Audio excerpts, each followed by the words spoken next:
이혼 서류에 도장이 마르기도 전에 전 남편은 그와 상간녀의 청첩장을 내 얼굴에 집어던졌다. 내가 고통에 몸부림치고 있을 때 엄마는 무심하게 말했다. 그냥 가봐. 아주 재미있는 구경거리가 있을 테니. 그날 그들의 결혼식에서는 모두를 경악하게 만든 사건이 터졌다. 내 이름은 서다솜이다. 올해 34. 내 가장 큰 재산은 다솜의 베이커리다. 큰 가게는 아니고 조용한 동네 골목에 자리 잡은 작고 예쁜 정원 카페다. 나는 모아둔 돈 전부와 엄마가 결혼할 때 챙겨주신 금, 그리고 내 청춘의 모든 날들을 이곳에 쏟아부었다. 정원의 벽돌 하나하나 내 손으로 골랐고 난초 화분 하나하나 직접 심었다. 페이퍼 플라워 덩굴 아래에는 풍란 화분이 매달려 있다. 매일 새벽 동이 틀 무렵 가장 먼저 문을 열고 젖은 흙내음, 갓 내린 커피향, 그리고 고소한 빵 냄새를 들이마시는 사람은 바로 나였다. 나는 밀가루와 버터, 바닐라 향을 사랑했다. 그것이 내 삶이었다. 내 단골 손님은 주로 직장인 여성들과 주말에 찾아오는 젊은 부부들, 그리고 조용한 분위기를 좋아하는 대학생들이었다. 그들은 빵이 맛있어서뿐만 아니라 내가 정성껏 가꾼 이 치유의 공간 때문에 온다고 말했다. 그들은 내가 주방에서 늘 미소 지으며 부지런히 일하는 모습을 보았다. 하지만 내 미소가 밝을수록 내 마음은 차갑게 식어간다는 사실을 그들은 몰랐다. 내 남편의 이름은 강기현이다. 기현 씨는 어떤 여자라도 돌아보게 할 만한 남자였다. 그는 언제나 비싼 정장을 차려입고 포마드로 머리를 단정하게 넘겼으며 고급스러운 향수 냄새를 풍겼다. 그는 대형 건설사의 영업팀장이었다. 그는 늘 바빴다. 회의, 출장, 그리고 자정까지 이어지는 접대 자리들. 아주 오래되었다. 정확히 얼마나 됐는지 기억도 나지 않는다. 우리 집 저녁 식탁에 두 사람이 함께 앉는 날은 거의 없었다. 나는 늘 저녁상을 차려놓고 랩을 씌워 그를 기다렸다. 보통은 차갑게 식어버린 밥상 옆에서 나 혼자 밥을 먹었다. 기현 씨는 내가 잠자리에 든 후에야 집에 돌아왔다. 자물쇠가 찰칵거리는 소리, 지친 발걸음 소리, 그리고 욕실에서 물이 쏟아지는 소리. 그는 술과 담배 냄새를 잔뜩 풍기며 욕실에서 나왔다. 예전처럼 나를 안아주지 않았다. 그저 조용히 내 옆에 누워 등을 돌렸고 거의 바로 고른 숨소리가 들려왔다. 수많은 밤 나는 창문 너머로 달을 바라보며 우리의 결혼 생활이 어디로 가고 있는지 자문했다.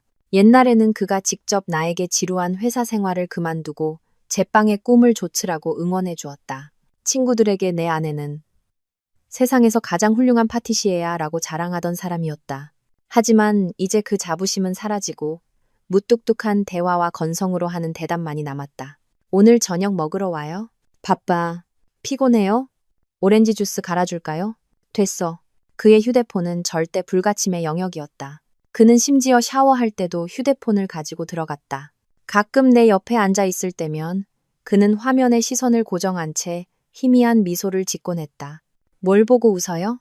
내가 물으면 그는 날카롭게 쏘아붙였다. 일이야. 당신이 뭘 안다고 물어? 뭔가 잘못되었다는 것을 알았지만 나는 감히 깊이 파고들지 못했다. 두려웠다. 만약 내가 진실을 파헤쳤을 때 감당할 수 없는 현실이 드러날까봐 두려웠다. 나는 그가 이 가정을 위해 힘들게 일하고 있으며 팀장이라는 압박감 때문에 변한 것이라고 스스로를 위로했다. 계란을 휘젓는 공식으로 반죽이 부풀어 오르는 정도로 예쁜 컵케이크들로 나 자신을 속였다. 내 진짜 보금자리가 점점 차가워지고 있다는 사실을 잊기 위해 다솜의 베이커리에 파묻혀 살았다. 오늘 밤도 마찬가지였다. 시계는 밤 11시를 가리키고 밥상은 그대로였다. 나는 한숨을 쉬며 상을 치우기 시작했다. 내일은 좀 다를지도 모른다고 스스로를 다독였다. 내가 틀렸다. 내일은 다르지 않았을 뿐만 아니라 내 인생 최악의 비극이 시작되는 날이었다.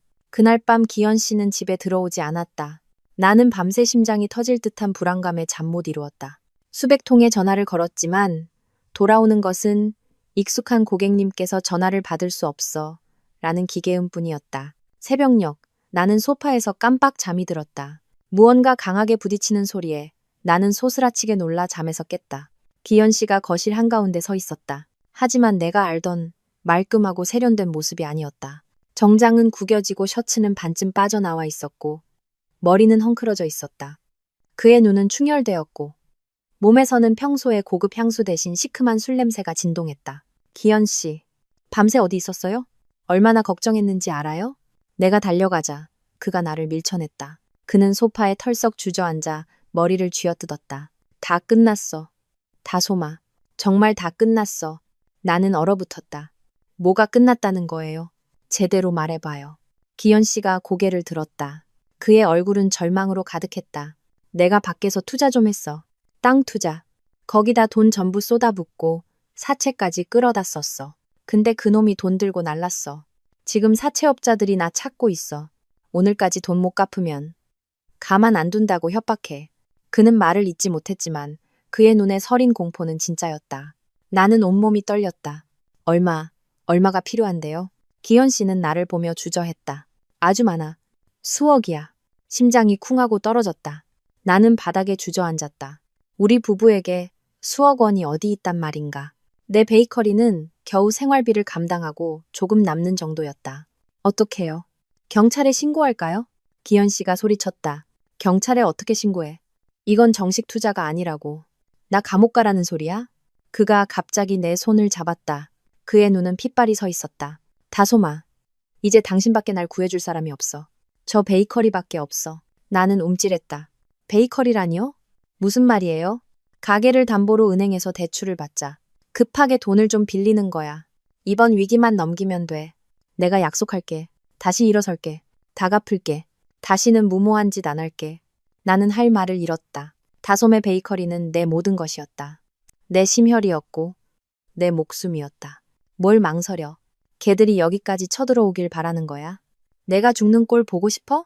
내가 죽으면 당신이랑 당신 베이커리가 무사할 것 같아? 기현 씨는 고함을 지르다가 이내 목소리를 낮추며 애원하듯 말했다. 다솜아, 제발. 이번이 마지막이야. 내 목숨 하나 살려준다고 생각해줘. 나도 당신 남편이잖아. 나는 눈앞의 남자를 보았다. 그는 울고 있었다. 절망적인 얼굴 위로 눈물이 흘러내렸다. 나는 이 남자를 사랑했다. 무조건적으로 믿었다. 이렇게 비참한 그의 모습을 보니 내 마음은 약해질 수밖에 없었다. 나는 생각했다. 가게를 잃으면 다시 시작할 수 있지만 남편을 잃으면 모든 것을 잃는 거라고. 알았어요. 기현 씨는 마치 구명주를 잡은 사람처럼 안방으로 달려가 두툼한 서류 뭉치를 꺼내왔다. 그렇게 많은 서류는 처음 보았다. 여기, 내가 다 준비해놨어. 은행에서 급한 건이라 오늘 오전에 바로 서명해야 대출이 나온대. 빨리 서명해. 그는 페이지를 넘기며 내가 서명해야 할 곳을 가리켰다. 나는 눈이 어지러웠다. 계약서, 부록, 위임장, 전부 내가 이해할 수 없는 용어들이었다.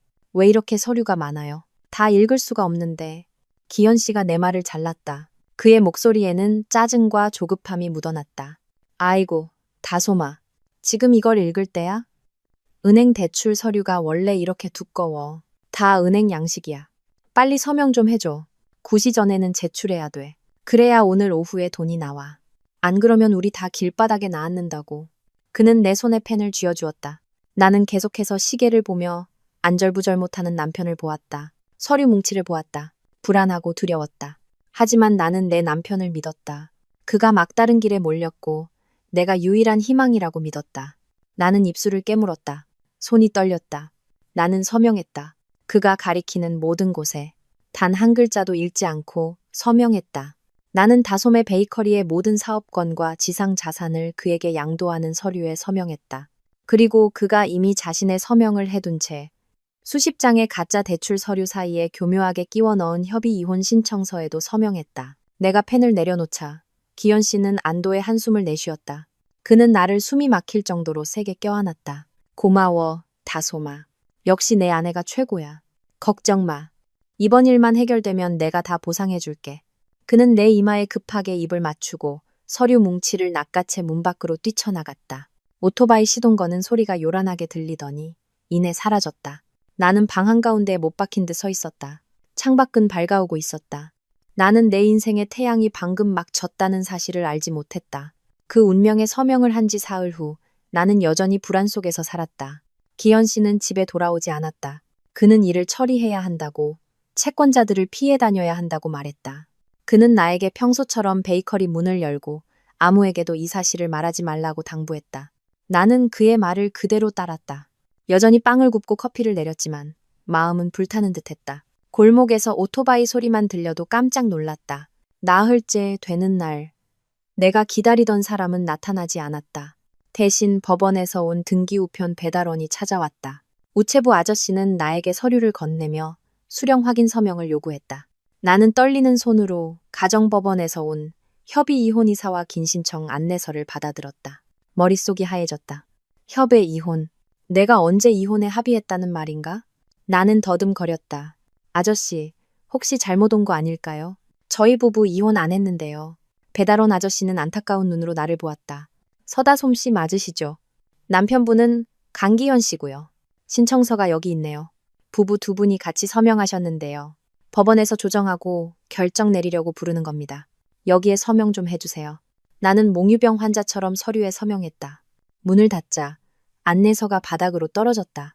나는 이혼이라는 굵은 글씨를 뚫어지게 쳐다보았다. 안방으로 달려가 기현 씨의 서류함을 뒤졌다. 텅 비어 있었다. 그가 전부 가져간 것이다.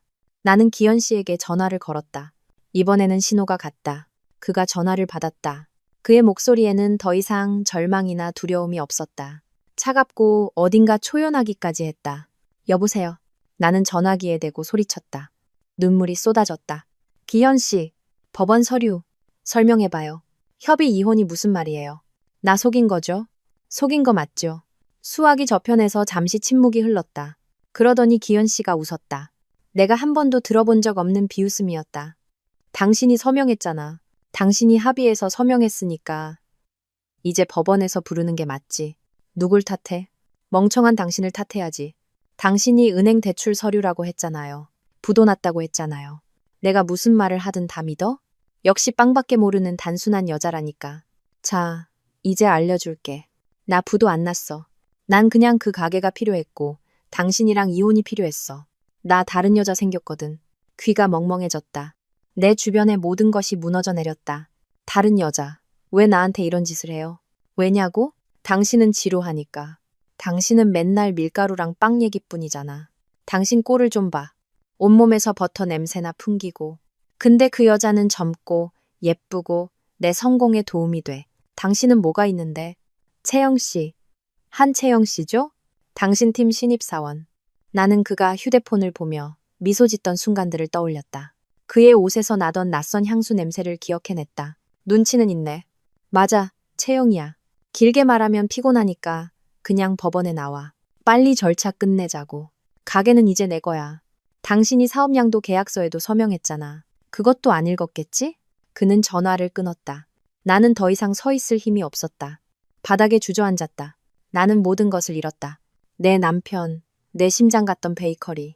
모든 것을 너무나 남편을 믿었기에 내 손으로 서명한 사기극에 의해 속수무책으로 빼앗겼다. 그 후에 나날들은 지옥이었다. 나는 법원에 나갔다. 기현 씨는 채영과 함께 와 있었다. 그녀는 나를 동정 반, 승리감 반의 눈빛으로 쳐다보았다. 나는 싸울 기력도 없었다. 증거도 없었다. 오직 내 서명만이 있을 뿐이었다. 판사가 나에게 이혼에 동의하냐고 물었다. 나는 채영의 손을 잡고 있는 기현 씨를 보았다. 나는 눈을 감았다. 네, 동의합니다. 재판은 순식간에 끝났다. 나는 그림자처럼 법원을 빠져나왔다. 남편을 잃고 가게를 잃었다. 빈털터리가 되었다. 나는 임시로 얻은 작은 원룸으로 정처 없이 걸어갔다. 엄마 집에 갈 용기가 나지 않았다. 뭐라고 말씀드려야 할지 몰랐다. 공식적으로 이혼 판결문을 받은 날, 나는 또 하나의 선물을 받았다. 기현 씨로부터 온 강렬한 붉은색의 청첩장이었다. 신부 한채영, 신랑 강기현. 나는 그것을 버리려 했지만 눈에 들어온 한 줄의 문구 때문에 열어볼 수밖에 없었다. 장소, 다솜의 베이커리. 나는 온몸에 힘이 빠져나갔다. 그는 내 것을 빼앗는 것뿐만 아니라 나를 끝까지 모욕하고 싶었던 것이다. 나는 청첩장 뒷면을 뒤집었다. 기현 씨의 필체로 쓴 글씨가 있었다. 우리의 새로운 행복이 시작되는 곳에서 굳이 안 와도 돼. 청첩장이 바닥으로 떨어졌다. 나는 울음을 터뜨렸다. 이번에는 상실감 때문이 아니었다. 뼛속까지 사무치는 분노 때문이었다. 나는 싸늘한 원룸 바닥에 말라붙은 핏자국처럼 널브러진 새빨간 청첩장을 움켜쥐었다. 더 이상 이곳에 단 1초도 머물 수 없다는 것을 깨달았다. 나는 이 방에 스스로를 가두고 고통과 수치심, 분노를 곱씹으며 지내왔다. 엄마 집에 갈 용기가 없었다. 엄마가 실망하실까봐, 내가 어리석었다고 꾸짖으실까봐 두려웠다. 하지만 이제 나에게는 갈 곳이 없었다. 나는 옷가지가 든 가방을 들고 원룸을 나섰다. 걸었다. 택시를 탈 돈도 없었다. 몽유병 환자처럼 그저 걸었다. 거리를 지나 엄마 박윤정 여사가 살고 있는 오래된 빌라를 향해 걸었다. 엄마는 은퇴한 가정 과목 교사셨다. 평생을 분필과 칠판, 자수용실, 요리 레시피와 함께 살아오셨다. 아버지는 일찍 돌아가셨고 엄마는 교사 월급과 명절에 부업으로 파는 한과로 나를 홀로 키우셨다. 내 기억 속에 엄마는 온화하고 소박하며 언제나 차분한 분이셨다. 빌라문 앞에 섰을 때 나는 쓰러질 것만 같았다. 깊은 숨을 들이쉬고 떨리는 손을 들어 문을 두드렸다. 문이 열리고 엄마가 화초에 물을 주고 계셨다.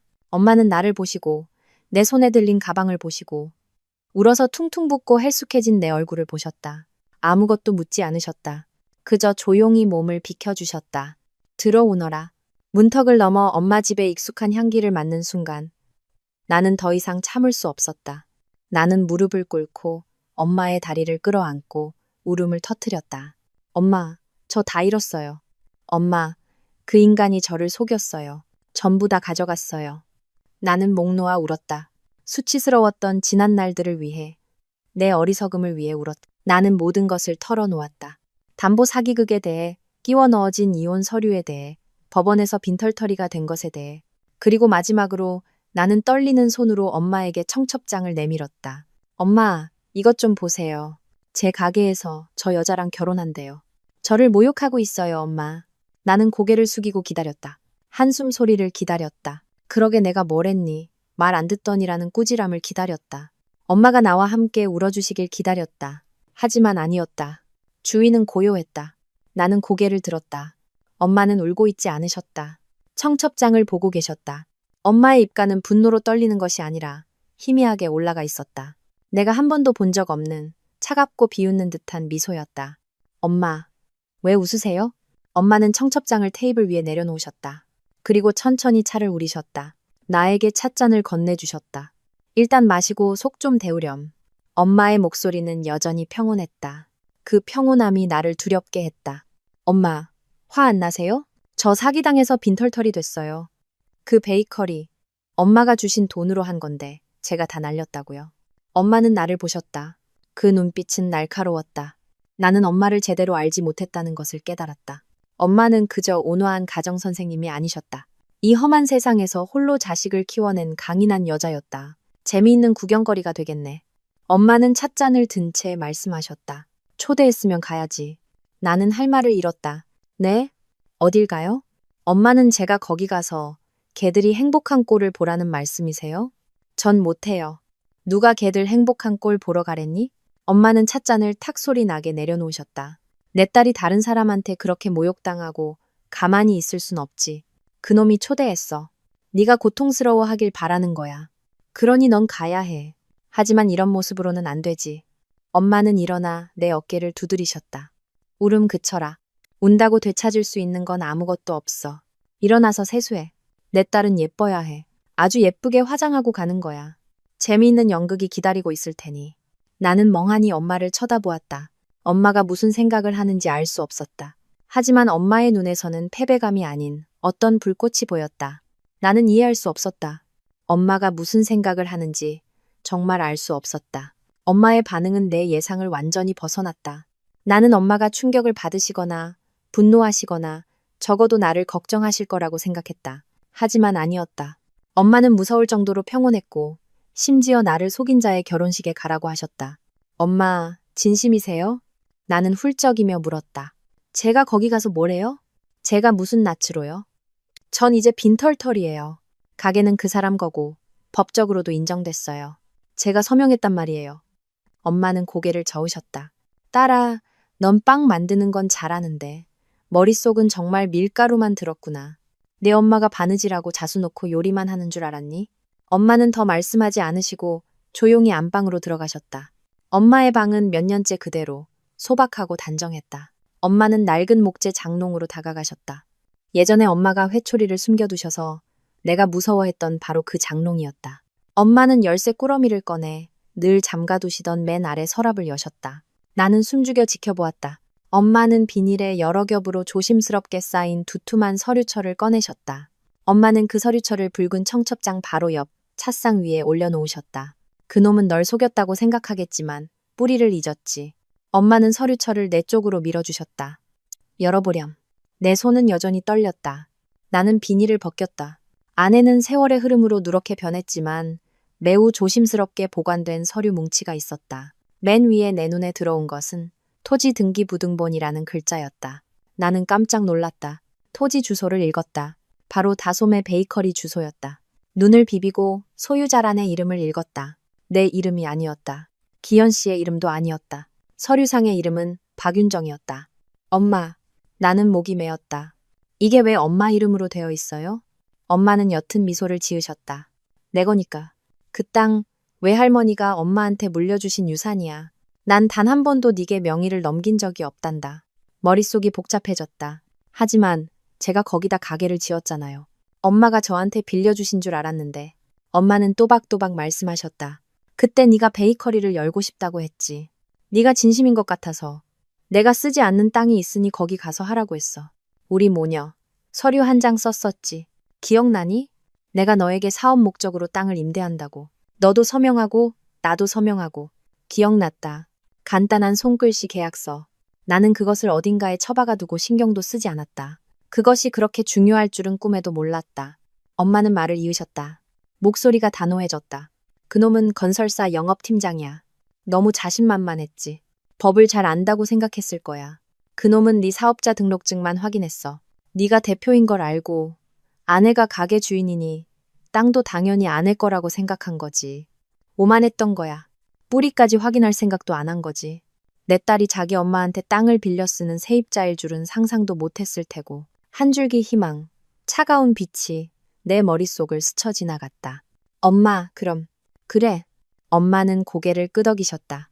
그놈이 너한테서 사기친 건 고작 사업자 등록증하고 네가 그 땅 위에 사들인 자산들 뿐이야.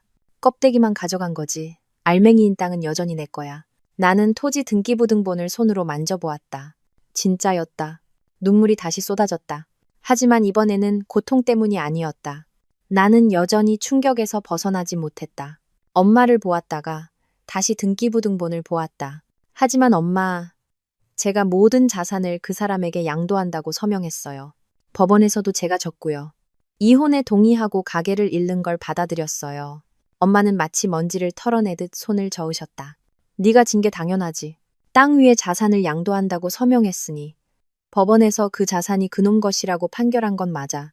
협의 이혼 신청서에 서명했으니 법원에서 이혼을 허가한 것도 맞고. 하지만 딸아, 토지 위자산과 토지는 다른 거란다.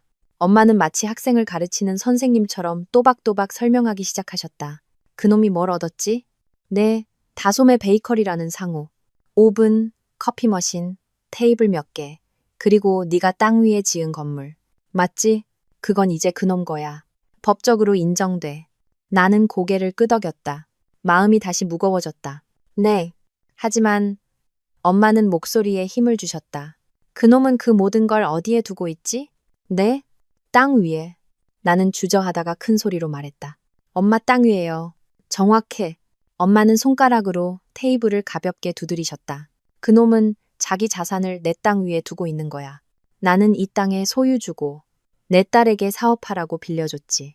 그런데 이제 내 딸이 아니라 낯선 남자, 사기꾼이 들어와 있네. 그놈이 들어오는 걸 내가 동의했을까? 아니요. 엄마는 동의 안 하셨죠. 그렇다면 그놈은 지금 내 땅을 불법으로 점유하고 있는 거야. 알겠니? 내게 한마디 상의도 없이 내 땅에서 결혼식을 열어. 그 강기현이라는 놈, 방금 사기쳐서 얻은 자산을 내 땅 위에 올려놓고 말이야. 심지어 나한테 임대료 한 푼도 안 냈지. 나는 기현 씨의 계획이 완벽해 보였지만 치명적인 허점이 있었다는 것을 깨닫기 시작했다. 그는 너무 오만했다.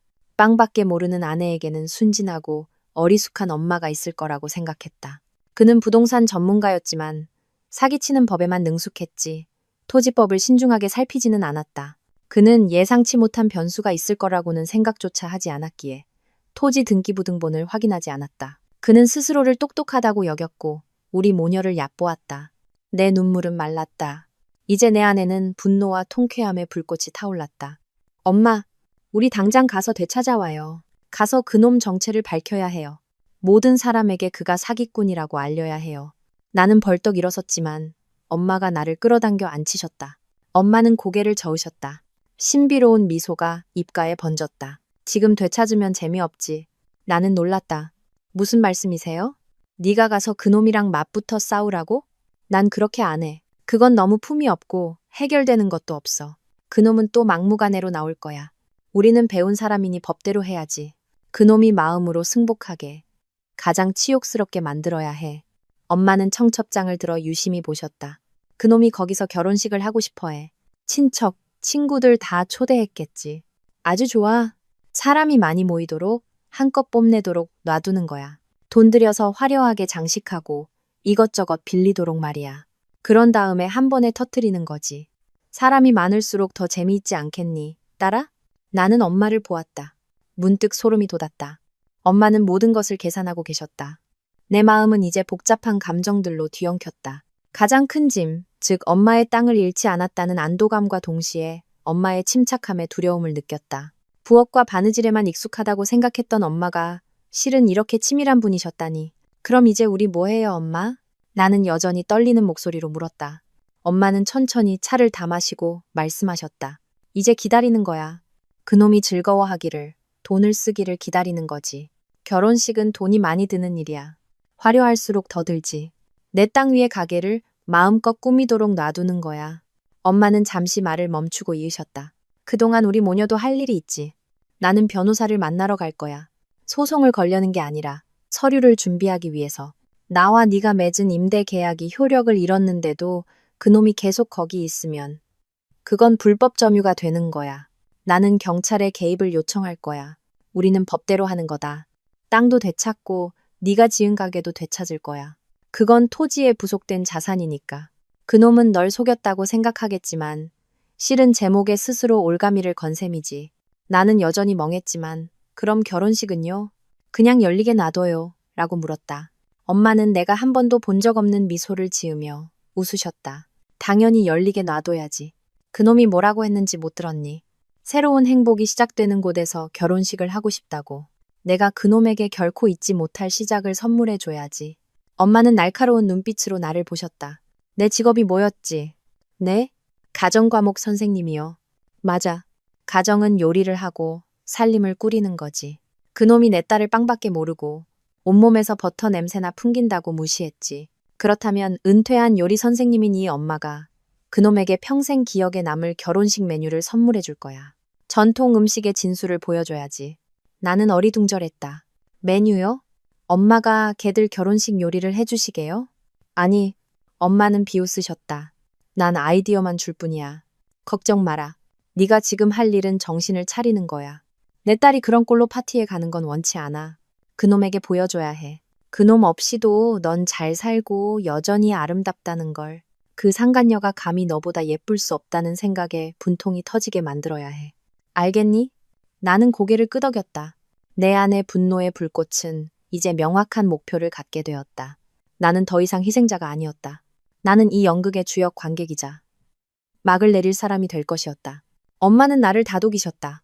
자, 이제 가서 쉬렴. 그동안 고생 많았다. 엄마랑 같이 있자. 모든 건 엄마가 알아서 할 테니. 그날 밤 나는 몇 주 만에 처음으로 깊은 잠을 잘 수 있었다. 꿈속에서도 기현 씨와 채영이 파티 한가운데 서 있었지만 그들은 웃고 있지 않았다. 그 후 며칠 동안 나는 엄마 집에 머물렀다. 안정을 되찾기 시작했다. 엄마를 도와 밥을 짓고 청소를 하고 한동안 손 놓았던 베이킹 레시피를 다시 연습했다.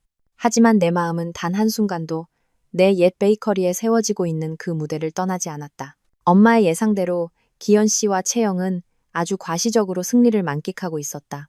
요즘 세상에 SNS에 감출 수 있는 것이 어디 있겠는가.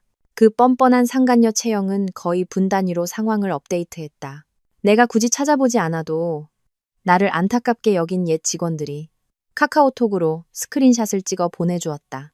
사장님, 걔가 사장님, 발을 촌스러운 핑크색으로 칠했어요. 끔찍해요. 사장님이 늘 앉아서 작업하시던 곳에 자기들 웨딩 사진을 걸어놨어요. 진짜 화나요. 그들은 기현 씨와 채영이 내 정원에서 찍은 웨딩 사진도 보내주었다.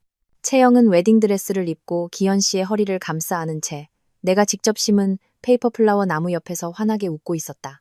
기현 씨는 멋진 정장 차림으로 예전에 나를 바라보던 그 애정 어린 눈빛으로 채영을 보고 있었다. 사진 아래에는 수백 개의 축하 댓글이 달려 있었다. 기현 씨는 새로운 시작점에서 새로운 행복을 이라고 썼다. 내게 와줘서 고마워. 채영은 우리 둘만의 작은 천국. 내게 모든 걸 줘서 고마워요 라고 화답했다. 나는 엄마에게 휴대폰을 보여드렸다. 엄마, 이것 좀 보세요. 정말 뻔뻔하죠? 엄마는 힐끗 보시더니 다시 나무를 다듬으며 말씀하셨다. 마음껏 자랑하라고 해라. 높이 올라갈수록 떨어질 때 더 아픈 법이야. 놈의 친척, 친구들이 많이 알수록 망신당할 때 더 창피하겠지. 그러던 어느 날, 내 옛 바리스타였던 김대리가 속삭이는 목소리로 전화를 걸어왔다. 사장님, 방금 가게 앞을 지나가는데 결혼식 준비로 청소하고 있더라고요. 엿들었는데 기현 씨가 큰 웨딩홀은 안 빌린 것 같아요. 나는 놀랐다. 그럼 어디서 한대? 슬쩍 들었는데 웨딩홀은 비싸다고 했대요. 이렇게 좋은 장소가 있는데 굳이 돈 쓸 필요 없다고요. 그냥 동네 출장 뷔페를 불렀대요, 사장님. 비용은 아끼면서 야외 파티처럼 보이게 해서 폼 잡으려는 것 같아요. 내 심장이 쿵하고 내려앉았다. 이름이 뭔데? 그 업체 이름 알아? 네, 어렴풋이 들었는데 하나네 출장 뷔페인가 그랬어요. 이름도 평범하더라고요. 나는 전화를 끊고 즉시 엄마에게 알렸다. 엄마, 걔가 외부 출장 뷔페를 불렀대요. 이름이 하나네 출장 뷔페래요. 책을 읽고 계시던 엄마는 잠시 멈추셨다. 나를 올려다보셨다. 콧등에 걸친 돋보기 너머로 엄마는 아무 말 없이 미소만 지으셨다. 그 미소에 나는 등골이 서늘해졌다. 하나네 출장 뷔페. 이름 좋네. 엄마는 중얼거리셨다. 어디 한번 볼까? 엄마는 나에게 인터넷으로 하나네 출장 뷔페 전화번호를 찾아달라고 하셨다. 어렵지 않게 정보를 찾을 수 있었다. 나는 엄마에게 전화번호를 큰 소리로 읽어드렸다. 엄마는 바로 전화하지 않으셨다. 조용히 더 단정한 옷으로 갈아입으시고 머리를 다시 빗은 후에야 천천히 번호를 누르셨다. 나는 옆에서 숨죽여 지켜보았다. 수화기 저편에서 직원이 전화를 받았다. 네, 하나네 출장 뷔페입니다. 엄마는 차분하고 명확한 목소리로 말씀하셨다. 안녕하세요. 거기 사장님 좀 바꿔주시겠어요? 김하나 사장님과 통화하고 싶습니다. 네, 잠시만 기다려주세요. 잠시 후 쾌활한 여성의 목소리가 들려왔다. 네, 김하나입니다. 누구시죠? 엄마는 미소 지으셨다. 그 미소가 다시 나타났다. 하나야, 나 기억하겠니? 옛날에 조리전문학교에서 너희 가정과목 가르쳤던 박윤정 선생님이야. 수화기 저편은 몇 초간 조용하더니 이내 터져나올 듯한 목소리가 들려왔다. 세상에! 선생님, 진짜 박윤정 선생님 맞으세요? 저 하나예요. 세상에, 제가 잘못 들은 거 아니죠? 선생님께서 저한테 무슨 일로 전화를 다 하셨어요? 엄마는 온화하게 웃으셨다. 난 잘 지낸단다. 내 목소리는 여전하구나. 다름이 아니라 좀 할 얘기가 있어서 전화했어. 우리 사제지간의 전공과 관련된 이야기란다. 시간 괜찮니? 이야기 좀 들어주겠니? 수화기 저편의 김하나 사장은 서둘러 말했다. 네, 괜찮고 말고요. 선생님, 그냥 말씀하세요. 무슨 일이시길래 저한테까지 전화를 하셨어요? 그리고 엄마는 이야기하기 시작하셨다. 넋두리나 울음 섞인 하소연이 아니었다.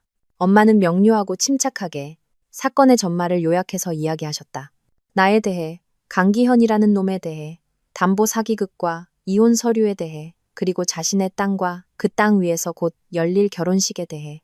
나는 옆에서 수화기 너머로 김하나 사장이 분노에 차숨을 들이쉬고 내쉬는 소리를 똑똑히 들을 수 있었다. 엄마의 이야기가 끝나자 김하나 사장은 잠시 침묵하더니 이를 갈며 말했다. 개자식, 감히 선생님 따님을 속여요? 선생님, 맞네요. 그놈이에요. 지난주에 저희한테 와서 뷔페 예약했어요. 그 여자랑 같이 왔는데 엄청 거들먹거리더라고요. 엄마는 여전히 평온한 목소리를 유지하셨다. 그래, 그 강기현이라는 놈 맞아. 내 딸 다솜이가 운영하던 그 가게에서 결혼식을 한다더구나. 그놈이 내 딸을 속였어. 우리 다솜이가 어리석었지. 김하나 사장이 급히 말했다. 아니에요, 선생님. 다솜 씨는 착한 거지 어리석은 게 아니에요. 그놈이 사기꾼이죠. 선생님, 이제 제가 뭘 하면 될까요? 사람이라도 보내서 손 좀 봐줄까요? 아니. 엄마는 급히 말을 막으셨다. 소란 피우지 마라. 난 그런 거 원치 않아. 모든 걸 절차대로, 법대로 하고 싶어. 듣자 하니 우리 하나한테 뷔페를 예약했다지? 네, 선생님. 예약했어요. 심지어 하나하나 가격을 다 깎더라고요. 파티는 고급스러워야 하는데 가격은 싸야 한다면서요. 전통 홀레 특선 만찬이라는 메뉴를 예약했어요. 엄마는 만족스러운 미소를 지으셨다. 좋아. 전통 홀레 특선 만찬. 아주 좋아. 그렇다면 네가 나 좀 도와줄 수 있겠니? 그 파티를 정말 전통적으로 만들어주는 거야. 우리 북부 지방의 전통 말이다. 남자들이 술안주로 즐겨 먹는 그런 전통. 김하나 사장은 잠시 침묵하더니 이내 웃음을 터뜨렸다. 선생님, 알겠습니다. 무슨 말씀이신지 알겠어요. 걱정 마세요. 제가 그놈에게 평생 잊지 못할 대한민국에서 가장 전통적인 파티를 선사해 줄게요. 엄마는 고개를 끄덕이셨다. 그래, 그렇게 해다오. 계약서에 명확하게 명시하고 그놈 서명을 받으면 돼. 다른 일은 내가 처리할 테니.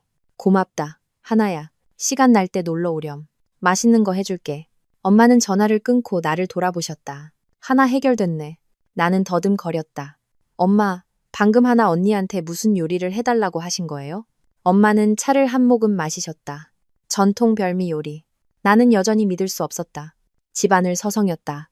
엄마, 만약 그 사람이 서명 안 하면요? 메뉴를 꼼꼼히 읽어보면 어떡해요? 그 사람도 보통 내기는 아니잖아요. 엄마는 평온하게 책장을 넘기셨다. 걱정 마라.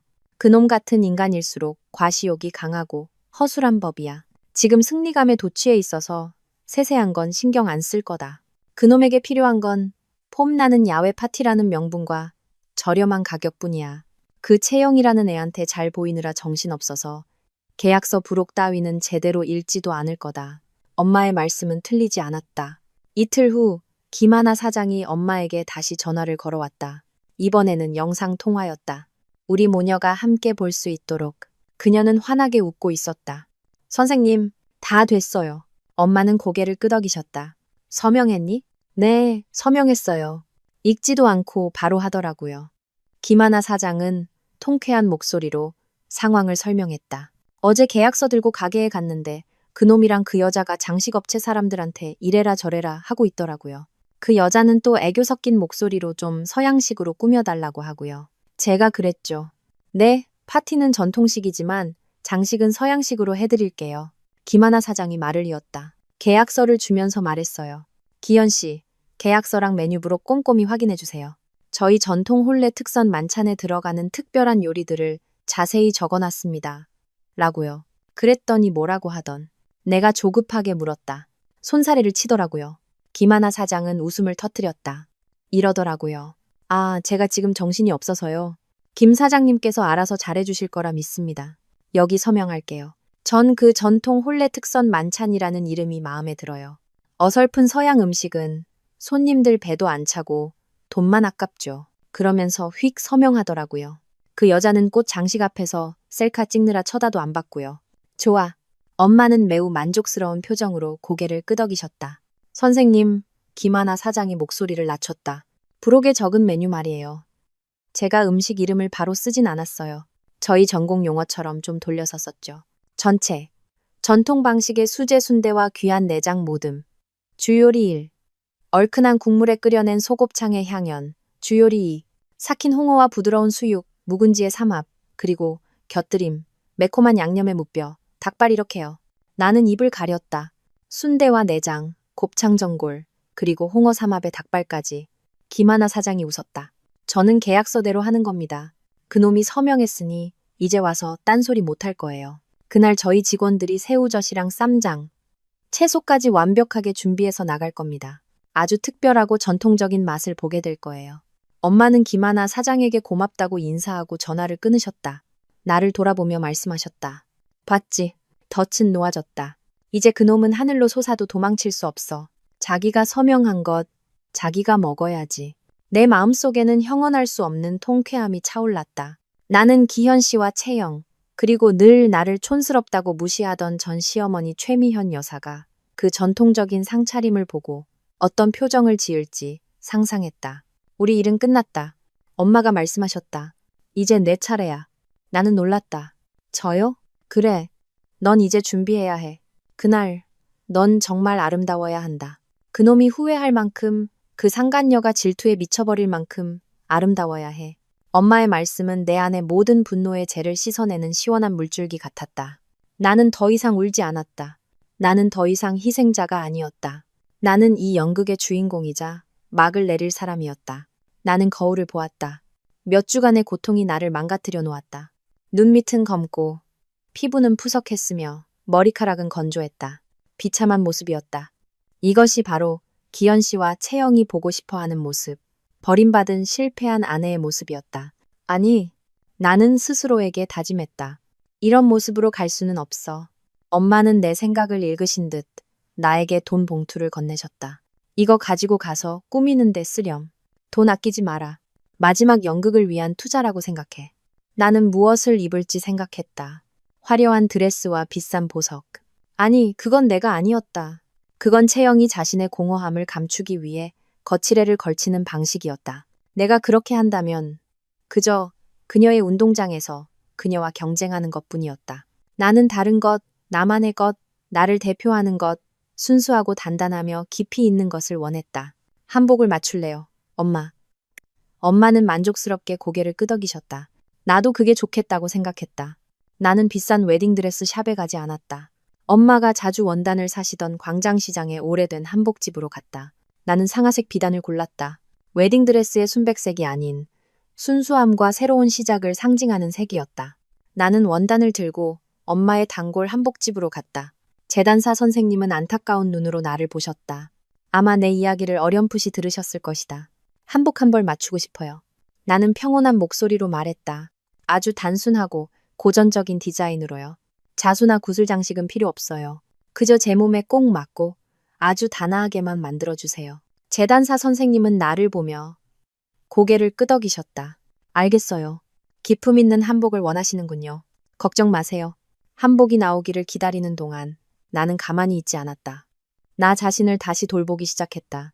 미용실에 가서 클리닉을 받고 엄마가 알려주신 천연팩으로 피부를 관리했다. 규칙적으로 식사하고 일찍 잠자리에 들었다. 엄마는 나를 위해 영양가 높은 음식들만 해주셨다. 건강해야 기품이 나온다고 하셨다. 나는 심지어 내 작은 베이킹 도구들을 꺼내 엄마의 부엌에서 반죽을 하고 쿠키를 구웠다. 고소한 버터 향이 내 마음을 다시 평온하게 만들었다. 기현 씨는 내가 버터 냄새 때문에 지루하다고 했지만 그는 이 향기가 내 열정이고 내 직업이며 나를 구원하는 것임을 몰랐다. 나는 결코 이것을 포기하지 않을 것이다. 한복을 찾아온 날 나는 입어보았다. 상상 이상으로 아름다웠다. 부드러운 비단이 내 몸을 감쌌고 한치의 오차도 없이 꼭 맞았다. 아무런 장식 없는 순수한 상아색 한복이었지만 조용한 기품이 흘러나왔다. 나는 거울 앞에 섰다. 거울 속에 나는 더 이상 몇 주 전에 헬쑥하고 실패한 여자가 아니었다. 머리카락은 윤기 나는 검은색으로 돌아왔고 피부는 생기가 돌았다. 그리고 가장 중요한 것은 내 눈빛이었다. 더 이상 두려움이나 고통에 차 있지 않았다. 평온했다. 엄마가 내 뒤에 서서 고개를 끄덕이셨다. 그래, 이래야 내 딸 서다솜답지. 명심하렴. 넌 거기 남편을 되찾으러 가는 게 아니야. 과거를 버리러 가는 거란다.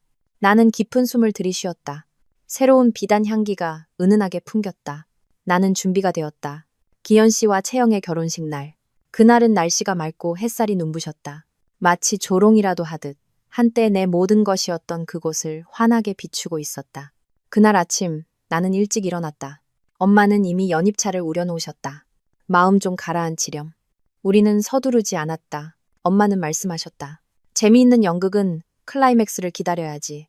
손님들 맞이하고 예식 올리고 한껏 뽐내도록 놔두자. 우리 모녀는 피로연 시작 시간에 맞춰서 갈 거야. 그때가 가장 재미있을 테니.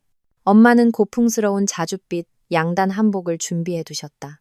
옛 서울 양반가 부인들처럼 기품 있는 모습이셨다. 한편 다솜의 베이커리에서는 상상 속의 장면이 펼쳐지고 있었다. 김대리가 계속해서 몰래 메시지를 보내왔다. 사장님 꽃장식이 엄청 커요. 전부 흰 장미예요. 채영 씨는 가슴 파인 드레스를 입었는데 무슨 케이크 같아요. 기현 씨는 번쩍이는 정장 차림으로 새 신부 옆에 서 있었다. 그는 자만심의 절정에 있었다. 아내를 속이고 가게를 빼앗고 젊고 예쁜 상간녀와 결혼하게 되었다. 그는 성공한 영업팀장이었고 이것은 그의 전리품이었다. 하객들이 도착하기 시작했다. 기현 씨의 동료들, 채영의 친구들, 그리고 물론 빠질 수 없는 내전 시어머니, 최미연 여사. 그녀는 오늘 금박과 자수로 장식되어 눈이 시릴 정도로 요란한 붉은색 개량 한복을 입고 입술을 진하게 칠했으며 손에는 금부치를 잔뜩 끼고 있었다. 그녀는 테이블을 돌며 친구들에게 자랑했다. 내가 정말 우리 집안 3대가 덕을 쌓아서 그전 며느리 떼어낸 거라니까. 알잖아, 그 서다솜이라는 애. 하루 종일 빵 냄새나 풍기고 사회성도 없어서 우리 기현이 얼굴에 먹칠이나 하고. 그녀의 친구 중 한 명이 말했다. 그래도 이 가게는 개거였다며? 최미연 여사는 입술을 삐죽였다. 개거는 무슨. 우리 아들 기현이 거지. 멍청해서 지키지도 못한 거야. 우리 채영이가 들어오니까 집안이 살아. 우리 기현이가 이걸 되찾았잖아. 봤지? 며느리는 채영이 같은 애를 얻어야 해. 젊고 예쁘고 활발하고 남편이랑 같은 일 하면서 성공도 돕고 어디 부엌대기 같은 애랑 비교가 돼? 기현 씨의 친척들은 고개를 끄덕이며 동조했다. 무대 위에서는 기현 씨와 채영이 예식을 올리고 있었다. 사회자도 기현 씨의 친구였다. 그가 우렁차게 외쳤다. 강기현, 한채영 커플을 위해 뜨거운 박수 부탁드립니다. 이 두 사람은 수많은 역경을 이겨내고 서로에게 닿았습니다. 그리고 오늘 강기현 군이 힘들게 일군이 작은 천국에서 중대한 날을 맞이하기로 결정했습니다. 기현 씨가 마이크를 잡았다. 그의 목소리는 가식적인 감동으로 떨렸다. 고마워 채영아. 내게 와줘서 진정한 사랑이 무엇인지 알려줘서. 이곳 예전의 다솜의 베이커리는 이제 기현과 채영의 천국이 될 거야. 우리는 여기서 새로운 행복을 시작할 거야. 채영은 행복에 겨워 눈물을 글썽이며 기현 씨를 껴안았다. 하객들은 우레와 같은 박수를 보냈다. 그들이 이겨낸 역경이 바로 나라는 사실을 아무도 몰랐다. 케이크 커팅과 샴페인 잔을 채운 후 사회자가 선언했다. 자, 이제 가장 기다리시던 순간이 왔습니다. 모두 잔을 높이 드시고 신랑 강기현 군이 특별히 준비한 전통 혼례 특선 만찬을 즐겨주시기 바랍니다. 바로 그때 집에서 엄마가 일어나셨다. 가자, 딸아. 이제 시간이 됐다. 우리 모녀는 택시를 불렀다. 나는 상아색 한복을 입고 얇은 비단쇼를 어깨에 살짝 걸쳤다. 엄마는 마치 다과회에 가시는 것처럼 우아하셨다. 우리가 골목 입구에 도착했을 때 가게 안에서 시끄러운 음악 소리가 흘러나왔다. 엄마가 나에게 말씀하셨다. 잠깐, 여기서 좀 기다리자. 가게 안에서는 하객들이 자리에 앉아 있었다. 그들은 고급스러운 야외 파티를 기대하고 있었다. 채영은 SNS에 자신의 결혼식 피로연이 세련된 서양식이며 음식은 뷔페나 적어도 정교한 유럽식 코스 요리가 될 것이라고 자랑했었다.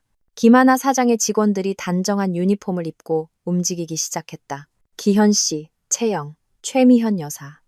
그리고 채영의 부모님이 앉은 VIP 테이블에 음식이 가장 먼저 제공되었다. 한 직원이 하얀 도자기 접시를 각 사람 앞에 정갈하게 놓았다. 최미현 여사는 이런 날씨에 야외 파티가 최고지라고 떠들다가 말을 멈추고 접시를 째려보았다. 이게 뭐냐? 양갱인가? 특이한 전체 요리네. 채영의 아버지도 의아해했다. 붉은색의 땅콩가루가 뿌려진 게 낯이 익은데. 기현 씨는 거래처 사람과 잔을 부딪히느라 정신이 없다가 돌아보고는 흠칫 놀랐다. 술을 좋아하는 기현 씨의 몇몇 삼촌들만이 그것을 알아보기 시작했다. 한 삼촌이 외쳤다. 오, 순대 아니냐? 요즘 결혼식은 화끈하네. 전체 요리로 순대랑 내장을 다 주다니. 순대와 내장이라는 단어는 채영이 공들여 만든 세련된 분위기 속에 터진 폭탄과 같았다. 환하게 웃고 있던 채영의 미소가 얼굴에 굳었다. 그녀는 접시를 내려다보았다. 화장으로 붉었던 얼굴이 하얗게 질리더니 이내 파랗게 변했다. 도시에서만 자란 그녀는 아마 평생 이런 음식을 본 적도 없을 것이다. 이게 뭐예요? 채영은 더듬거렸다. 그녀는 접시를 내려놓은 직원에게 날카롭게 소리쳤다. 잘못 나왔어요. 이거 가져가요. 누가 이런 걸 시켰어요? 누가 길거리 음식을 가져왔냐고요? 김하나 사장에게 단단히 교육받은 직원은 침착하게 고개를 숙였다. 신부님, 이것은 신랑님께서 계약서에 서명하신 전통 혼례 특선 만찬의 전체 요리입니다. 전통 방식의 수제 순대와 귀한 내장 모듬입니다. 따뜻할 때 드십시오. 순대와 내장. 채영의 비명이 음악 소리를 뚫고 터져나왔다. 기현 씨, 이게 무슨 짓이에요? 파티 서양식으로 한다면서요. 기현 씨도 그제야 얼굴이 하얗게 질렸다. 그는 뭔가 잘못되었다는 것을 깨닫기 시작했다. 그는 으르렁거렸다. 김 사장 어디 있어? 당장 그 여자 불러와. 하지만 이미 늦었다. 수십 명의 직원들이 일제히 모든 테이블에 이 전체 요리를 내놓았다. 시끄러운 음악과 웃음소리로 가득했던 정원은 순식간에 기이한 침묵에 휩싸였다. 이내 수군거리는 소리, 경악하는 소리, 헛구역질 소리가 이어졌다. 세상에, 이게 뭐야? 끔찍해. 결혼식에서 순대를 먹다니. 어디서 새우젓 냄새가. 채영의 친구들. 세련된 젊은이들은 황급히 냅킨으로 입을 가렸다. 몇몇 비위가 약한 사람들은 정말로 속이 메스꺼리기 시작했다. 세련된 분위기는 산산조각 났다. 순대와 내장 전체 요리가 충격이었다면 다음에 이어진 것은 그야말로 재앙이었다. 채영이 충격으로 굳어있고 기현 씨가 전화기에 대고 고함을 지르는 동안 김하나 사장의 직원들은 여전히 프로페셔널한 태도를 유지했다. 그들은 대부분 손도 대지 않은 순대 접시를 조용히 치우고 다음 요리를 내놓았다. 첫 번째 주요리. 얼큰한 국물에 끓여낸 소곱창의 향연. 김이 모락모락 나는 곱창 전골이 테이블 중앙에 놓였다. 곱창의 독특한 냄새가 비싼 향수 냄새에 익숙한 하객들의 코를 찔렀다. 곱창 전골, 최미연 여사가 외쳤다. 그녀의 목소리는 분노로 떨리기 시작했다. 기현아, 너 이게 무슨 짓이냐? 이게 결혼식이냐? 포장마차냐? 옆에 앉은 채영의 부모님은 얼굴이 파랗게 질렸다. 그들은 유복한 집안이었다. 딸을 부동산 팀장에게 시집 보내고 야외에서 결혼식을 여는 것은 그들의 자랑거리였다. 이제 그들은 곱창 전골 냄비를 쳐다봐야 했다. 채영의 아버지는 너무 화가 나 말을 잇지 못하고 사위를 쏘아볼 뿐이었다. 채영은 울음을 터뜨렸다. 치워요. 다 치워요. 기현 씨, 당신이 날 망쳤어. 내 친구들이 다 보고 있잖아요. 하지만 재앙은 여기서 멈추지 않았다. 두 번째 주요리가 나왔다. 삭힌 홍어와 부드러운 수육, 묵은지의 삼합. 고급스러운 이름이었지만 실체는 바로 그 홍어 삼합이었다. 그 독특하고 강렬한 암모니아 냄새가 정원 전체로 퍼져나가 장식된 장미 향기를 완전히 압도했다. 세상에, 홍어 냄새. 채영의 친구 중 한 명이 비명을 지르며 코를 막았다. 나 더는 못 참겠어. 냄새 너무 심해. 집에 갈래. 이게 무슨 결혼식이야? 진짜 최악이다. 비위가 약한 몇몇 하객은 정말로 참지 못하고 입을 막고 화장실로 달려갔다. 다른 사람들은 수군거리며 휴대폰을 꺼내 사진과 영상을 찍기 시작했다. 그들은 엄청난 스캔들을 건졌다는 것을 알았다. 이어서 매콤한 양념의 무뼈, 닭발도 나왔다. 이제 피로 연장은 동네 아저씨들이 저녁에 모이는 술상과 다를 바 없어 보였다. 처음에는 당황하던 기현 씨의 삼촌들만이 이제는 오히려 즐기는 듯했다. 이야, 이거 완전 술안주네. 여기 소주 없냐?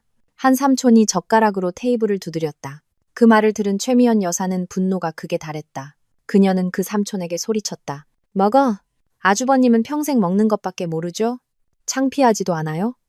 채영은 창피함에 울부짖으며 머리에 쓴 티아라를 벗어 기현 씨의 얼굴에 던졌다. 결혼 안 해. 내 결혼식 돌려내. 이 사기꾼아. 기현 씨는 궁지에 몰린 짐승처럼 얼굴이 붉어졌다. 채영의 울음소리, 하객들의 수군거림, 어머니의 고함 소리에 귀가 멍멍했다. 그는 한쪽 구석에서 직원들을 지휘하며 태연하게 서 있는 김하나 사장을 발견했다. 그는 이성을 잃고 그녀에게 달려들었다. 더 이상 세련된 팀장의 모습은 없었다. 그는 김하나 사장의 멱살을 잡고 으르렁거렸다. 당신, 이게 무슨 짓이야? 내 결혼식 망치려고 작정했어? 누가 이런 쓰레기 같은 음식을 내놓으라고 했어? 강단 있는 여장부인 김하나 사장은 침착하게 기현 씨의 손을 떼어냈다. 그녀는 옷매무새를 가다듬고 기현 씨의 얼굴을 똑바로 쳐다보며 조금도 떨지 않는 목소리로 말했다. 강기현 씨, 말 조심하시죠. 지금 저를 모욕하시는 겁니다. 저희 하나네 출장 뷔페 음식은 모두 신선하고 깨끗합니다. 어떻게 쓰레기라고 하십니까? 아직도 발뺌이야? 기현 씨는 피로 연장을 가리켰다. 내가 당신한테 고급스러운 결혼식 파티를 주문했어. 근데 저걸 봐. 순대에 곱창에 홍어까지. 내 결혼식을 포장마차로 만들어 놨잖아. 김하나 사장은 평온하지만 도전적인 미소를 지었다. 강기현 씨, 계약서 다시 확인해 보시죠.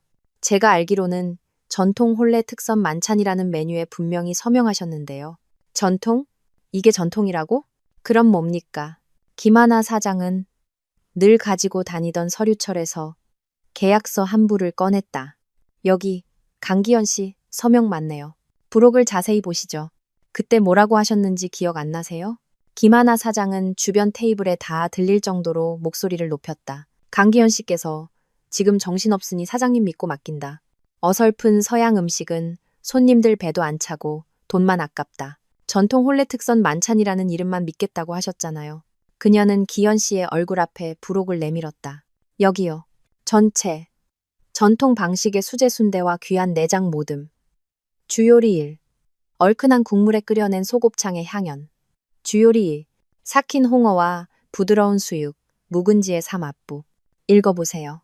제가 계약서와 다른 음식을 내놓았습니까? 기현 씨는 계약서를 보고 얼어붙었다. 기억났다. 그는 정말 서명했다. 읽지도 않고. 그는 자신의 팀장이라는 직함에 너무 오만했고 자신만만했다. 김하나 사장은 비웃음 가득한 목소리로 말을 이었다. 강기현 씨. 사업하는 분이시니 아시겠죠? 계약서에 서명했으면 저는 계약대로 이행해야 합니다.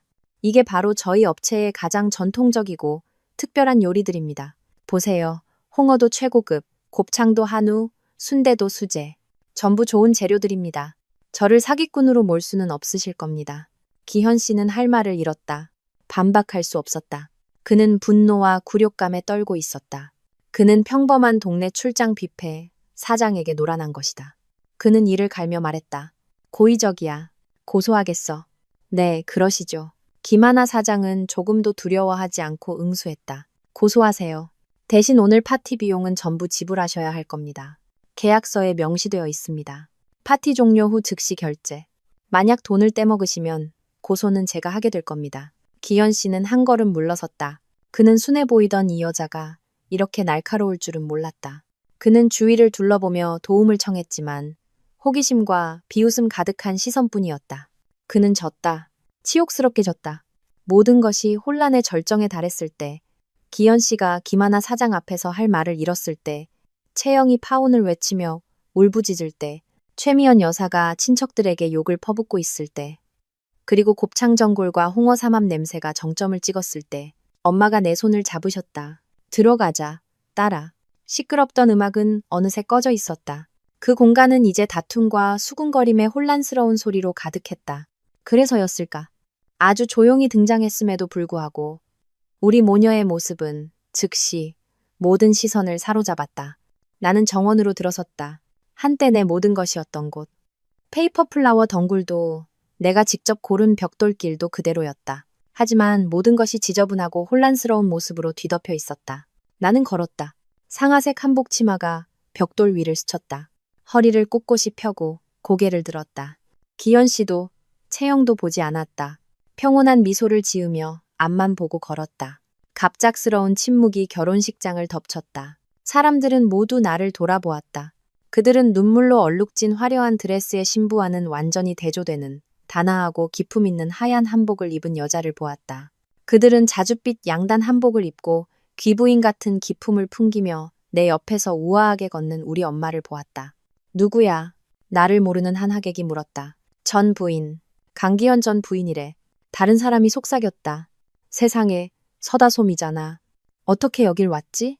기현 씨는 그 수군거림을 듣고 획 돌아섰다. 그가 나를 보자 그의 눈에 분노가 격렬하게 타올랐다. 그는 분노를 터뜨릴 대상을 찾은 것이다. 그는 모든 것을 깨달았다. 최미현 여사도 나를 보았다. 그녀는 마치 털을 곤두세운 암탉 같았다. 음식 때문에 창피했던 것도 있고 내 얼굴에 대고 손가락질하며 쏘아붙이기 시작했다. 너, 이년아, 여긴 왜 왔어? 기현 씨와 최미연 여사 모두 우리에게 달려들었다. 그들의 표정은 우리 모녀를 산채로 잡아먹을 듯했다. 기현 씨가 소리쳤다. 너였구나. 내 짓이지. 감히 내 결혼식을 망쳐. 최미연 여사는 내 머리채를 잡으려는 듯 달려들었다. 이 요망한 것. 남편한테 버림받은 주제에. 네가 저 아줌마랑 짜고 내 아들 망치려는 거지. 썩 꺼져. 애도 못 낳는 년. 나는 한 걸음도 물러서지 않고 가만히 서 있었다. 내가 한때 사랑했던 남자. 이제는 얼굴이 붉어지고 목에 핏대가 선 기현 씨를 똑바로 쳐다보았다. 나는 평온하게 말했다. 제 물건을 찾으러 왔어요. 기현 씨는 비웃었다. 내 물건? 여기 내 것은 아무것도 없어. 이 가게는 내 거야. 법적인 서류가 다 있다고. 당장 꺼져.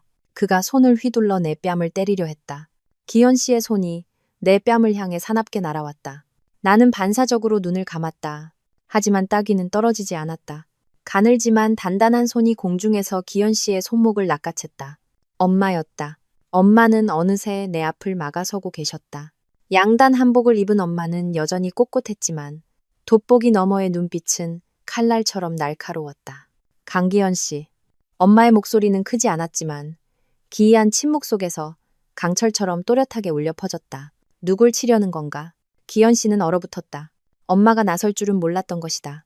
그는 손목을 빼내려 했지만 엄마는 아주 단단히 쥐고 계셨다. 어머님! 어머님까지!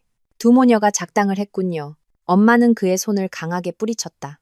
기현 씨는 비틀거리며 한 걸음 물러섰다. 자네 막말 들으러 온 거 아닐세. 내 딸이 말했듯이 우린 물건을 찾으러 왔네. 어머님 물건이요? 기현 씨는 이성을 잃고 소리쳤다. 어머님도 똑같아요. 촌스러운 것들. 여기 두 모녀 것은 아무것도 없어요. 이 가게는 내 겁니다. 나 강기현 거라고요. 법적인 서류가 여기 떡하니 있는데 당장 꺼지세요. 최미현 여사도 거들었다. 그녀는 아들 뒤로 물러서서 계속 욕을 퍼부었다. 맞아. 남편한테 쫓겨난 주제에 낯짝도 두껍지. 그 엄마의 그 딸이라더니 당장 쫓아내. 그녀는 친척들을 향해 소리쳤다. 얘들아, 저 모녀 당장 끌어내. 경비는 어디 갔어? 아무도 움직이지 않았다. 하객들은 이제 그저 관객일 뿐이었다. 그들은 연극에 시선을 고정한 채 휴대폰을 높이 들었다. 나는 기현 씨와 최미연 여사를 보았다. 처음으로 더 이상 두려움이나 고통을 느끼지 않았다. 그저 연민이 느껴졌다. 기현 씨, 나는 평온한 목소리로 말했다. 아직도 모르겠어요? 당신이 나한테서 사기친 건 고작 사업자 등록증하고 이 테이블 몇 개뿐이에요. 당신 부동산 전문가라면서요. 토지 위자산과 토지 소유권이 다른 거라는 것도 몰라요? 기현 씨는 멈칫했다. 그의 얼굴에 당혹감이 스쳤다. 무슨 소리야? 엄마는 더 이상 말씀하지 않으셨다. 조용히 몸을 돌려 입구 쪽을 향하셨다. 경비를 부르지 않으셨다. 그저 우아하게 목소리를 내셨다. 들어오세요. 일할 시간입니다. 모든 사람의 시선이 엄마가 바라본 입구로 쏠렸다. 골목 밖에서 제복을 입은 4명의 남자가 엄숙하게 들어왔다. 2명은 법원 집행관 복장이었고 나머지 2명은 지구대 경찰관 제복이었다. 그들의 진지하고 법적인 등장은 파탄난 결혼식의 혼란스럽고 지저분한 분위기를 단번에 제압했다. 기현 씨는 얼어붙었다. 그는 떨기 시작했다. 사업을 하는 그는 이들이 누구인지 알았다. 최미연 여사도 입을 다물었다. 더 이상 소리치지 못하고 아들의 눈치를 살폈다. 누구세요? 기현 씨가 더듬거렸다. 경찰을 불렀어요? 내가 뭘 잘못했는데요? 집행관 중 지휘관으로 보이는 한 사람이 앞으로 나섰다. 그는 기현 씨를 보고 순대와 곱창으로 어질러진 피로 연장을 둘러보았다. 안녕하십니까? 저희는 법원 집행관입니다. 집행관은 명확한 목소리로 말했다. 저희는 이 토지의 합법적인 소유자의 요청에 따라 강제 집행을 위해 나왔습니다. 그는 엄마를 향해 고개를 까딱했다. 엄마는 앞으로 나서 우아하게 핸드백을 열고 그 서류철을 꺼내셨다. 엄마는 모든 사람이 볼 수 있도록 토지 등기부 등본을 높이 드셨다. 오래되었지만 붉은색의 그 서류는 권위로 가득했다. 여기 계신 모든 분께 말씀드립니다. 엄마의 목소리가 울려 퍼졌다. 저는 박윤정입니다. 저는 지금 강기현 씨가 결혼식을 열고 있는 이 토지의 합법적인 소유자입니다. 와 하는 큰 술렁임이 터져 나왔다. 엄마는 계속하셨다. 저는 제 딸 다솜이에게 사업 목적으로 이 땅을 임대해 주었습니다. 하지만 여기 강기현 씨는 사기 수법으로 제 딸의 사업권과 토지 위 자산을 탈취했습니다. 법원은 그 자산이 그의 것이라고 판결했고 저는 이의가 없습니다. 엄마는 기현 씨를 손가락으로 가리키며 목소리를 높이셨다. 하지만 이 땅은 제 것입니다. 제 딸이 더 이상 여기서 사업을 하지 않게 되면서 임대 계약은 효력을 잃었습니다. 강기현 씨, 그는 이 토지와 관련된 어떤 권리도 없습니다. 그는 지금 제 재산을 불법으로 점유하고 있는 겁니다. 기현 씨는 얼굴이 하얗게 질려 물러섰다. 거짓말. 땅은 다솜이 거고 다솜이가 나한테 양도했어. 그런가? 엄마는 비웃으셨다. 자네, 부동산 전문가라면서 자네가 가진 양도 계약서 한번 꺼내보게. 집행관님들 앞에서 거기에 토지 소유권을 양도한다는 글자가 한 글자라도 있는지 확인해보자고. 아니면 자네가 다솜이를 속여서 사업권과 토지 위, 자산 양도 서류에만 서명하게 한 건지. 기현 씨는 얼어붙었다. 그는 깨달았다. 자신의 계획에 있던 치명적인 허점을. 그는 우리 모녀를 너무 얕보았다. 집행관이 목소리를 높였다. 기현 씨의 마지막 희망을 짓밟았다.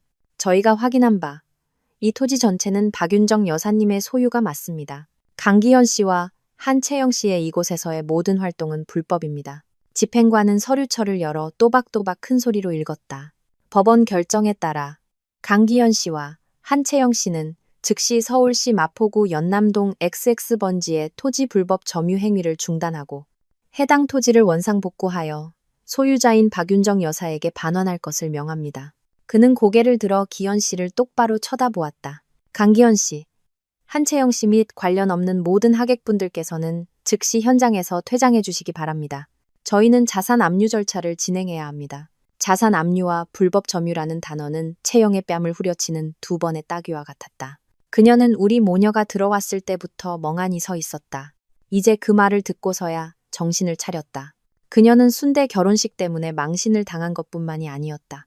그녀는 모든 것을 걸고 빼앗은 남자가 실은 빈털터리.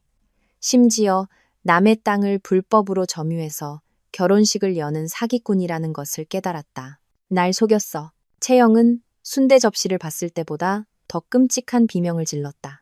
그녀는 증오에 찬 눈으로 기현 씨를 돌아보았다. 이 가게 당신 거라고 했잖아? 나 책임질 수 있다고 했잖아. 알고 보니 당신은 사기꾼의 빈털터리였어. 기현 씨가 더듬거렸다. 채영아, 내 말 좀 들어봐. 들을 거 없어.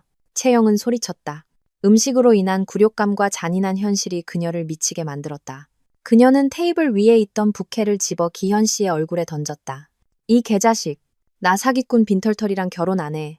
그 말을 끝으로 그녀는 거추장스러운 드레스 자락을 찢어버리고는 무작정 달리기 시작했다. 자신의 부모님까지 밀치고 바닥에 떨어진 순대 접시를 밟으며 입구로 달려나가 기현 씨의 인생에서 그리고 이 연극에서 사라져버렸다.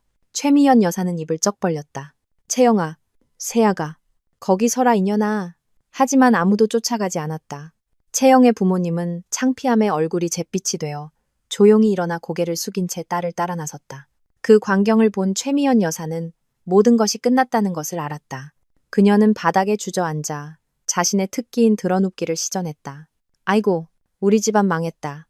며느리도 잃고 가게도 잃고. 아이고 내 팔자야. 엄마는 쳐다보지도 않으셨다. 차갑게 경찰관들에게 말씀하셨다. 최미현 여사와 강기현 씨 그리고 모든 하객들을 이 구역 밖으로 내보내주세요. 저희는 일해야 합니다. 경찰관들이 움직이기 시작했다. 모두 밖으로 나가주십시오. 결혼식 끝났습니다. 어르신들 댁으로 돌아가세요. 방금까지 신나게 구경하던 하객들도 이제 서둘러 일어나기 시작했다. 그들은 서로 밀치며 출구로 향했고 비웃음과 수군거림을 던지는 것을 잊지 않았다.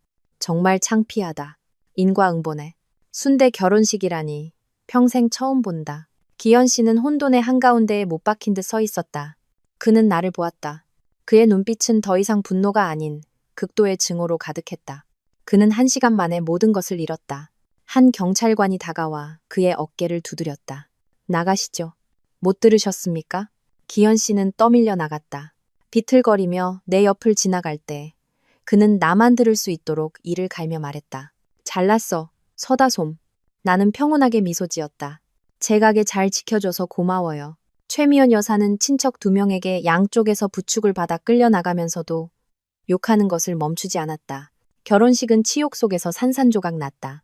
우리 모녀는 순대와 곱창 냄새, 식어버린 홍어 삼합이 널브러진 우리들의 정원 한가운데에 서 있었다. 엄마가 내 손을 잡으셨다. 엄마는 말씀하셨다. 문 닫아라. 이제 우리 집 청소해야지. 배신자의 최후는 생각보다 빨리 찾아왔다. 순대 결혼식 사건은 동네의 전설이 되었다. 혼란스러운 현장, 채영이 기현 씨 얼굴에 부케를 던지는 장면, 최미연 여사가 바닥에 주저앉아 우는 장면을 찍은 영상은 순식간에 퍼져나갔다. 기현 씨는 회사 전체의 조롱거리가 되었다. 그는 체면만 잃은 것이 아니라 모든 것을 잃었다. 나를 속이기 위해 이용했던 외부 투자는 사실이었다. 하지만 그것은 무모한 투자였고 정말로 실패했다. 사채업자들에게 쫓기고 불법 점유 및 사기 스캔들로 회사에서 해고당하면서 기현 씨는 완전히 무너졌다. 빚더미에 올라앉은 그를 위해 최미연 여사는 살던 집을 팔아 빚을 갚아야 했다. 그리고 두 모자는 창피함을 피해 먼 시골로 내려갔다. 채영 역시 결혼식장에서 도망친 후 즉시 회사에서 해고되었다.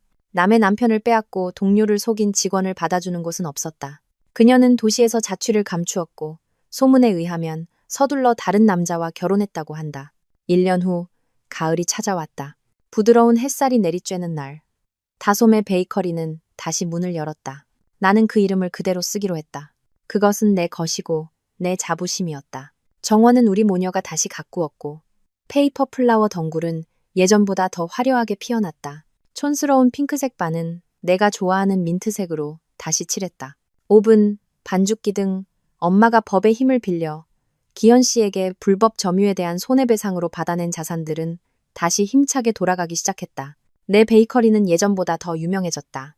사람들은 맛있는 빵뿐만 아니라 우리 모녀의 이야기에 대한 호기심과 존경심 때문에 찾아왔다. 그들은 나를 강인한 다솜 사장님이라고 불렀다. 하지만 나는 빵만 팔지 않았다. 엄마를 본받아 나는 매주 주말 동네의 어려운 환경에 처한 여성들, 전업주부들을 위해 무료 베이킹 클래스를 열었다.